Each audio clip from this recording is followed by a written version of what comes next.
प्रधानमंत्री ने आकाशवाणी से प्रसारित मन की बात कार्यक्रम में अपने विचार साझा करते हुए कहा कि हाल ही में पद्म पुरस्कारों की घोषणा की गई। पुरस्कार विजेताओं में से कई लोग ऐसे हैं जिन्हें अब तक बहुत कम लोग जानते थे। प्रधानमंत्री ने इन लोगों को ऐसा नायक बताया जिन्होंने साधारण परिस्थितियों में असाधारण कार्य किए हैं। उन्होंने उत्तराखंड की बासंती देवी का उदाहरण दिया, जिन्हें इस वर्ष पद्मश्री से सम्मानित करने की घोषणा की गई है।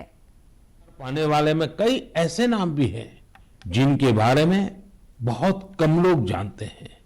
ये हमारे देश के अनसंग हीरोज हैं, जिन्होंने साधारण परिस्थितियों में असाधारण काम किए हैं।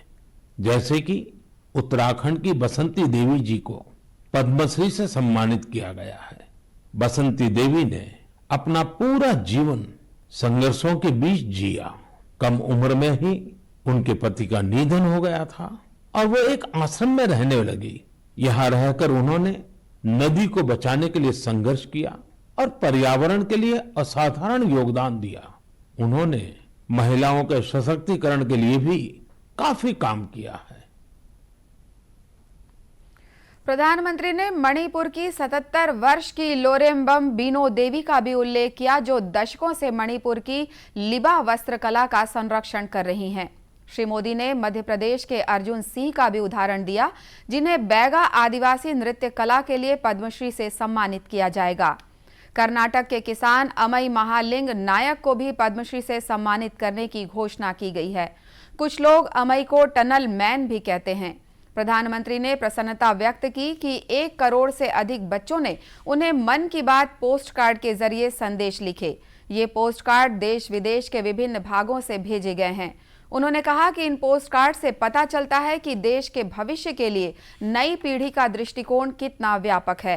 प्रधानमंत्री ने मन की बात के श्रोताओं के लिए पोस्ट कार्डों पर लिखे कुछ संदेश भी पढ़कर सुनाए। देते हैं।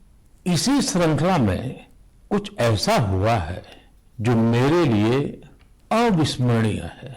मुझे 1 करोड़ से ज्यादा बच्चों ने अपने मन की बात पोस्टकार्ड के जरिए लिखकर भेजी है।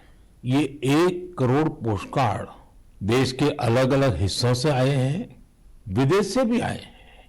समय निकालकर इनमें से काफी पोस्टकार्ड को मैंने पढ़ने का प्रयास किया है।